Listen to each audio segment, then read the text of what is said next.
இன்னைக்கு நான் 2 நாளைக்கு முன்னாடி என்ன ஆச்சு, ஒரு வீடியோ வந்து வைரல் ஆச்சு.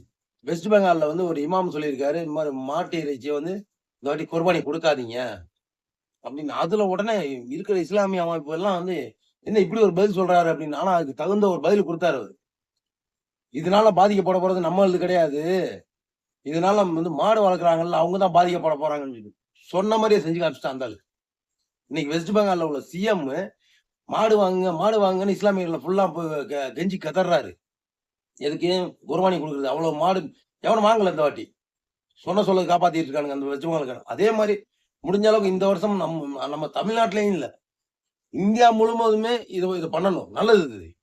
ஏன்னா, எல்லாம் சொல்றாங்கல்ல, இது என்னுடைய நாள், என்னுடைய நாள்னு. 5 வருஷத்துக்கு ஒருக்கா ஆட்சி மாறப்போகுது. அப்பதான் நீங்க மக்கள்லாம் தேவைப்படும். அதே மாரி நம்ம சிறுபான்மையினருக்கு 2 நாள் சொந்தமானது. 1 பக்ரீத்து, குர்பானி குடுக்குறது. 2வது நோன்பு பெருநாள். அதுலயும் குர்பானி நெறைய குடுக்குறாங்க. இந்த 2 நாள்லயுமே இது வாங்காம இருந்து, இது செய்யாம இருந்தோம்னு வச்சுக்கங்களேன், இதனால எவ்வளவு நஷ்டம் அப்படின்னு சொல்லிட்டு, அவங்க எல்லாருக்குமே தெரிய ஆரம்பிக்குது. ஏன்னா, எனக்கு தெரிஞ்சதுனால தான் அந்த ஊரோட, ஸ்டேட்டோட முதலமைச்சரே வந்து இறங்கி வந்து, "நீங்க வாங்குங்க. உங்களுக்கு நாங்க எவ்வளவு பாதுகாப்பு தர்றோம்."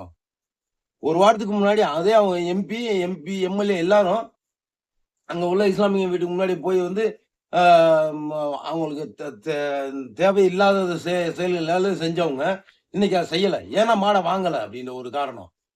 இது வாங்காம இருக்கிறது நல்லது. இந்த வருஷம் ஒ இந்த வருஷம் நம்ம குடுக்கல. நேர்த்திக்கடன் இல்ல. அல்லாஹ்வுக்கு உண்டான நேர்த்திக்கடன் இல்ல அப்படின்னு நெனச்சா அந்த காச அப்படியே வச்சிருங்க. இன்ஷா அல்லாஹ் அடுத்த வருஷம் குடுத்துக்கலாம்.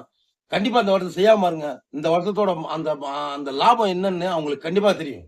அந்த லாபம் என்னன்னு நம்மளுக்கு தெரியும். அதோட நஷ்டம் என்னன்றது அவங்களுக்கு தெரியும். எவ்வளவு ஏற்றுமதி நிக்குது தெரியுங்களா? தோல் ஏற்றுமதி, கறி ஏற்றுமதி எக்கச்சக்கமா நிக்கும். இத செய்யணும் இது. கண்டிப்பா இத செய்யணும். ஏன்னா, நீங்க சொல்றாங்கல்ல, காஷ்மீர்ல பொறந்தவனுங்க கன்னியாகுமரியில நிக்கலாம். கன்னியாகுமரியில பொறந்தவன் காஷ்மீர்ல நிக்கலான்றாங்க. அந்த அரசியல் சட்டம் சொல்றாங்க. அதே மாரி தான் இதுவும். அங்க அடிபடுறான் அவனும் நம்ம ஆளு தான். அங்க சொன்னாருன்னா அவரும் நம்ம ஆள் தானே அவரு. நம்மளுக்காக தான் சொல்லியிருக்காரு அவரு. இத இந்த ஒரு 10 நாள்ல இத கடைபிடிச்சு பண்ணோம்னு வச்சுக்கோங்களேன், இதனால எத்தன ஆயிரம் கோடி நஷ்டமாகும் தெரியுமா? அரசாங்கத்துக்கு பல லட்சம் கோடி நஷ்டமாகும் இது. அதனால தான் இங்க ஒவ்வொரு அரசாங்கமும் அங்க இங்கயும் பேசாம இருக்கிறதுக்கு காரணம். இல்லன்னா இங்கேயும் பேசியிருப்பானுங்க. ஏன்னா இங்க நெறைய விஷயம் வந்துருச்சு அது. அங்கேயும் பேசியிருப்பானுங்க. ஆனா எனக்கு தெரிஞ்சு இது பண்ணாம இருக்கிறது நல்லது. பண்ணக்கூடாது. மாட வாங்கி அறுக்கக்கூடாது. ஏன் ஆட குடுத்துட்டு போவோம்? ஒண்ணும் பிரச்சனை இல்லையே. இல்ல ஒரு 10 பேர் சேர்ந்து ஒரு ஒட்டகத்த குடுத்துட்டு போங்க. முடிஞ்சு போச்சு. மாட குடுக்காதீங்க.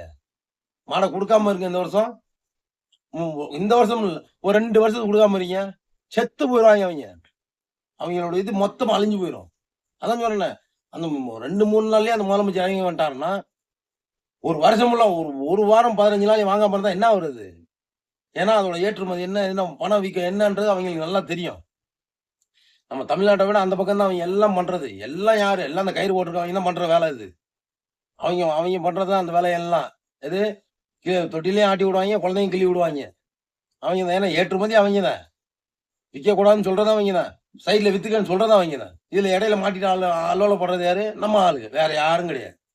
எனக்கு தெரிஞ்சு தயவு செய்து இந்த வாட்டி நோம் இந்த குர்ஆன் குர்ஆன் கட்சி பிறநாளைக்கு குர்ஆன் குடுக்குறது மாடு வாங்காதீங்க. அதத்தான் நான் சொல்லுவேன் எனக்கு தெரிஞ்சு. நன்றி.